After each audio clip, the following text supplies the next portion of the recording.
pleasing dulls your inner compass. And I think we both experienced that.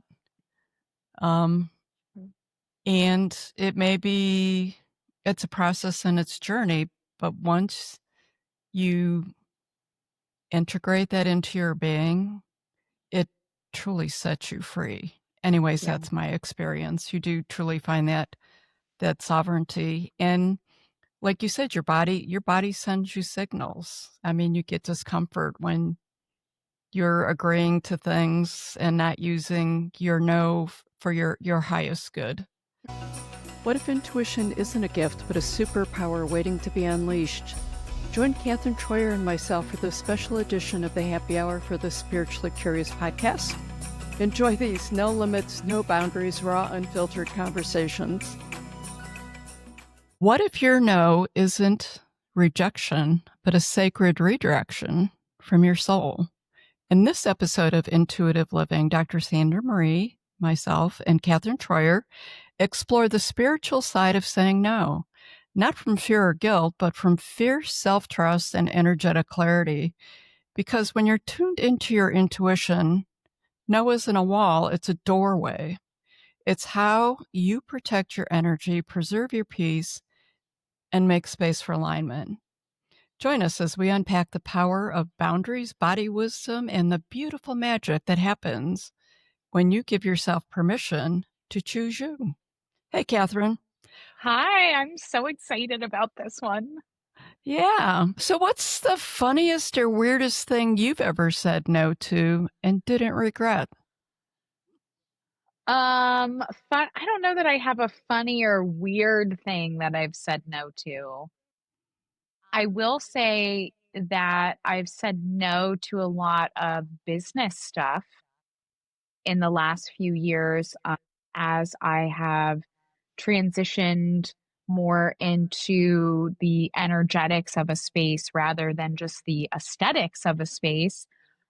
And have been on that journey for about 4 years. There's a lot of things that I've said no to. The first one being a already very successful business that I was running. But there's been a lot of things that I guess that's probably the most relevant thing for me. I think as of late and in the last few years of like having to just use my own intuitive discernment, even when it was like, well, yeah, I could do it this way to take the money, but it doesn't align with how I want, what I want to share with people or even what I believe in. I've had feng shui clients or potential clients ask me to do feng shui a completely different way than what I do it because they were used to something and they couldn't find anyone else. And they're like, well, can't you just learn this way to help me? And that, you know what I mean? Yeah. And those the few of those that I've had have often been very high paying clients that needed a lot of work, but yet they didn't want to work with me in the way that I, like where my gifts are and how I can help them. And, so I think it showed up for me a lot in business and in a lot of little micro ways that I'm not sure I could like name stories to, but I will say that um in your intro where you talked about making space for alignment, I think that that is a really important point that I think we should talk about. And also how that making space also means that you're probably spending a lot of time alone, wondering what the hell you're doing and why it feels so right in your body, but why it maybe makes no logical sense. Well, I think that the past year or two, we both have experienced similar situations. I mean, mine wasn't business, it was more personal, but the no was at the crux of what was going on with it. And, there's been talk about that in people's personal health and wellness for years and decades, right? People have programs and things put together, but it, I feel like it's not just a practical skill. I feel like it's a spiritual practice. And it goes Mm, back to intuition. yeah. When you use your intuitive no gets stronger the more you use it. You get more of a comfort level with it versus that defensive no that is rooted in fear or resistance. This kind of no, I think, is rooted in clarity, sovereignty, and knowing what's right for you. So I think it's important to distinguish between the two, because more of the focus is on that defensive no. Yeah, I would agree with that. I think the spiritual no doesn't push away, it creates space. That's what we talked. It creates an alignment. It's true. It's life-giving. Yeah, it creates the void, right? And that's, I think that the void and life-giving, right? If you put that in a practical example of a woman growing a baby and giving birth, right? Like the baby Okay. grows up in the void, right? Mhm. You have to have that void to create the space for creation. And I think maybe the bigger the thing is that we're trying to create, maybe the more we have to say no. And the more maybe we are asked to say no when it makes logical sense to say yes, right? But it doesn't feel right. Like, I think that intuitive no is a feeling. Right. And then it's that alignment that you had talked Mhm. about. So one of the things, though, I think for those who are listening to the show, many of them, if you're intuitive or sensitive, you're an empath, energetically open, you become really tuned into other people's feelings. And historically, saying no can feel like you're letting someone down or causing harm or, perhaps interrupting someone's harmony. Where I think a spiritual no does just the opposite. You're creating harmony. Why do you think it's so hard for people to say no? Mm. Well, because I think most people are focused on the external rather than their internal. And when you're so focused on everything that moves around you and everything being external and reacting to everything external, you're not very tuned in here, right? Which is where I think you can give and hear that spiritual no. So if you're not tapped into this and you're not thinking about your internal life in any way, which is I think why getting those spiritual no's and learning how to say those spiritual no's, like I kind of said in the beginning, often gives you a lot of space for solitude, right? Because like the more quiet we are, the more we can tap in and tune into ourselves. But I think so many people are still focused on their external reality and trying to make the external fit, this internal narrative instead of working on the internal narrative first and seeing the manifestation or whatever you want to call it, the creation of that I would externally. agree. I Yeah. th- I I think you're 100% hitting the nail on the head. The truth is, a yes that violates your intuition is always going to be more harmful than a truthful aligned no. And honestly, over time, people pleasing dulls your inner compass. And I think we both experienced that. Um, and it's a process and it's journey, but once you integrate that into your being, it truly sets you free. Anyways, Yeah. that's my experience. You do truly find that sovereignty. And like you said, your body sends you signals. I mean, you get discomfort when you're agreeing to things and not using your no for your highest good. Mhm. Yeah, I would agree with that 100%. The other thing is interesting. I think no opens a lot of doors. Yeah. So, it's paradoxically, right? Every authentic no is also a yes. A no to burnout is a yes to rest. A no to toxic energy is a yes to peace. I can speak to that personally. It was not a fun experience going through it, but the end result was so worth it. The peace. It's the same thing with a no to obligation is a yes to freedom. And vice versa. A yes to obligation is a no to freedom. Exactly. Like thinking about it that way. And often I think we have our yeses and nos mixed up. Yes. And you talked about clients. A no to the wrong client is a yes to alignment. Your no is not a rejection. It's a redirection, right? Mm-hmm. For both people. So you said it like you picked up on that intro. It's all about that alignment in our sovereignty. So I have a little game to play. If you're up to a little game. Okay. Let me see if I can find my game. Rapid Fire Knows, the intuitive edition. See, I even named it. Okay. I'm going to throw out some real life situations, and Katherine's going to answer instinctively yes or no. No overthinking, trust your gut. Let's go. Okay. Going to a full moon circle even though you're peopled out. No.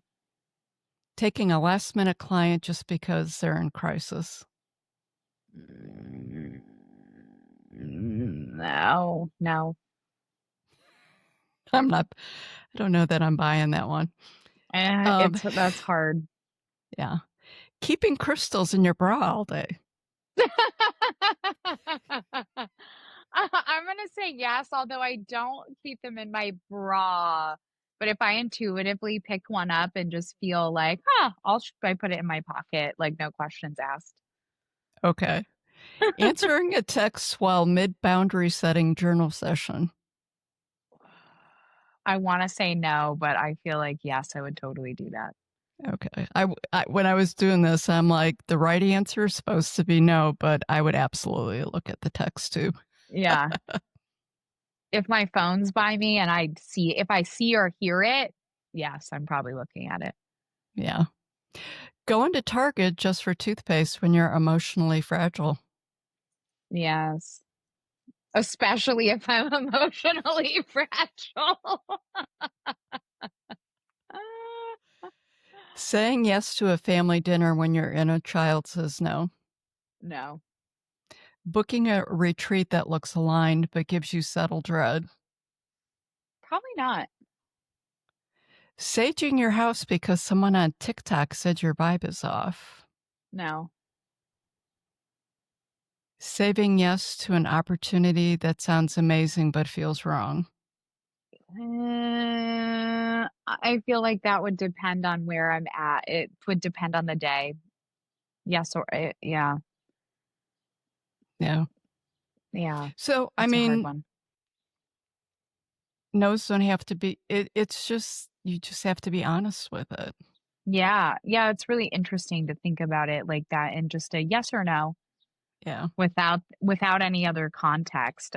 Maybe that's a good game for us all to play, right, with ourselves when something comes up. Okay, does this feel like a yes or a no? Not is this a logic yes or no? I think even just that, I'm thinking of that honestly for myself of just another way for me to tap into the energy of my body. What is my body saying? Because that's something that is kind of resurfacing for me right now is like, okay, how are we getting and staying very in tune with the body over the mind, over intellectualizing? How are we, grounding and moving things through the body? I started listening to Caroline Myss. Have you read her? So, Anatomy of the Spirit, I have listened to, I've read, and that was like a big thing behind all the chakra work I did between chakras and feng shui. But this guy I know introduced me to her advanced energy anatomy. I've listened to chapter 1 like 2 different times. And today I was listening to like the last half of chapter 1 again. It was really interesting how she was talking about the chakra system and your root being where you ground everything in, and it's thinking about, as we're co-creating an idea or whatever we want to bring into the world, it's, comes in here and it's moving through each one of our chakras, which, okay, yeah, like we kind of know that, but the way she talked about things moving, like when you get to the sacral chakra, it's like that's where you're deciding, am I going to bring this into the root? Because once it gets to the root, it gets connected to the earth, it gets connected into physical form. Or a lot of things will keep in the sacral of like, okay, yeah, I want to do that. Oh, but no, I shouldn't do it because of this. But yes, I should do it because of this. But no. And it's kind of this place where she actually used the words, it's where we have birth, abortion, and creation. And I thought that was so interesting because it's like where that moving it through our chakra systems is where we can, decide to abort an idea or a creation or whatever that might be, or we can choose to birth it, or we can choose full creation. But it can get, we can often allow things to get stuck there because of our indecision between, having that more discernment around our spiritual yes or no. And I just thought that was really interesting. And I was thinking about it all day, like, oh, I hope something comes up to like weave this into our conversation because I mean, maybe that sounds simplistic and like something you've thought about before, but I never thought about it like that. And it's like, once we get it into the root center, it's go time. Like we've already started the co-creation. It's happening out in the world, whether we keep communicating with it or not. We have birthed it. It's out there. It's in co-creation mode. We might not choose to do anything with it, but I was like, oh, okay. I know. I was just thinking as you were talking, I'm like, wow, this is truly profound, like very profound. Not, it may be simple, but it's very profound. Yeah. I just thought, but I think that thought of things kind of getting stuck in that sacral center, and because of our inability to have this discernment around our spiritual yes and no. It's a big deal. I think that it's something that people really don't talk about. It's not out there. Yeah, when And it's something that made me think, okay, like now when I'm thinking about doing body work, energy work, I want to focus even more on that sacral, right? Creating mm, that really open fluid channel from sacral to root, right? yeah. Because there's that, it could be anything. Oh, well, I really want to make more money in my business. Oh, but here's all the reasons why that might backfire on me. So now it's just that all that energy just sitting in there. For me, I thought it was so profound and so interesting to really think about it that way and give us another tool slash opportunity to have a space where we can kind of like physically and energetically work with the body to help kind of like assist, you know what I mean? Like to clear out energy or anything like that to help get us to more of that clarity and discernment around our yes and no.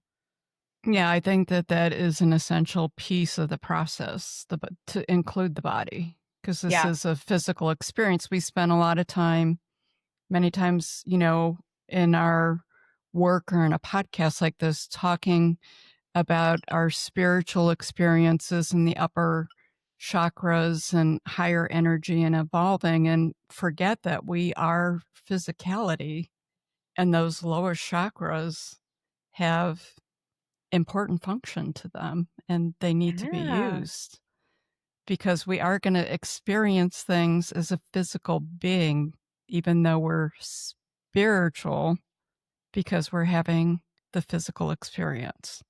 And I think that's something that's getting lost right now. We're trying to all be so spiritual. I'm just as guilty of this. Yeah, I agree. Up until very recently, right? Where it's just, focus on spirituality and getting outside of here and connecting with, and it's like, yes, but no. It's kind of learning to be like a channel for that rather than trying to go out and connect with it, maybe. Right. Um, This experience isn't meant to live out of our bodies, and that's spiritual. The right. body must be incorporated because that is the experience we chose with this. Mhm. Yeah. Yeah.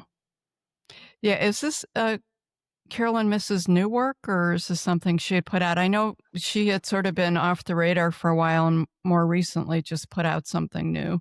Um, I was trying to see if I could find title details. Let me see. Because I'm not even sure that this is like a physical book. It might just be an audiobook. Oh Oh, no. Nope, it's from 2002. wow. That's Mhm. interesting and more relevant now than ever. I mean, I haven't even made it past the first chapter because I just keep listening to it over and over again, and it's been like a couple months since I started listening to it. I just kind of like turn it on whenever. And today I was like, "Oh, you know what? I think I need to listen to that." And that part that I just shared really stuck out to me, and I was like, "Wow, that makes so much." It just made so much sense, and it just felt like so in alignment. Makes sense. So, for all our listeners out there, would love, love, love for you to share your thoughts on your spiritual no, some experiences that you've had, Yeah. some maybe roadblocks that you're having, things that are holding you back, or hey, if you've got some secret sauce, if you have some secret sauce and something's working awesome for you, share. Please put it in there and share. I would love to have a dialogue in the comments back there. So I just ask yourself, what has saying no opened up for you in your life? And remember, your no is someone else's cosmic redirection. You know, there's a positive to it. So, Catherine, what are you up to these days, and how can folks connect with you? Yeah, so you can connect with me on TikTok and Instagram at My Home Energetics or just searching my name, Katherine Troyer. And if you want to find out more about how you can start applying home energetics to your space and start to feel some energy shifts in your home, just go to myhomeenergetics.com. And if you want to get in touch with me personally, you can do that through there as well. Very cool. Until next time, stay curious, stay open, stay tuned in. You got this. And most of all, Most importantly, love loud and live loud. thank you. Everyone have a great day. See ya.